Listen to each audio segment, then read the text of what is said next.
13 days weight loss चॅलेंजचा आज आहे 6वा दिवस आणि सुरुवातीला मी स्ट्रेचिंग आणि शरीराला वॉर्मअप करून घेतलं आणि एक्सरसाइज सुरू करताना ते महत्त्वाचं असतं, नाहीतर तुमचं अंग दुखणं 100% आहे.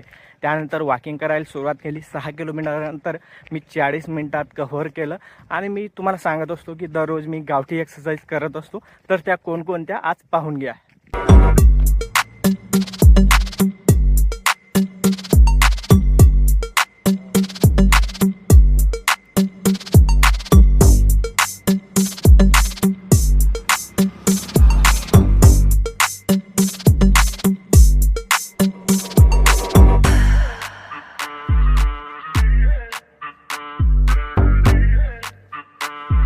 तर ह्या होत्या आपल्या गावठी एक्सरसाइज आणि या गावठी व्यायामाने मी माझं 2 किलो वजन 5 दिवसात कमी केलं. कालच्या दिवशी मी वजन केलेलं होतं आणि अशीच ही सिरीज आपली पुढे कंटिन्यू चालत राहणार आहे. तर पुन्हा भेटू उद्याच्या दिवशी या वेळेला.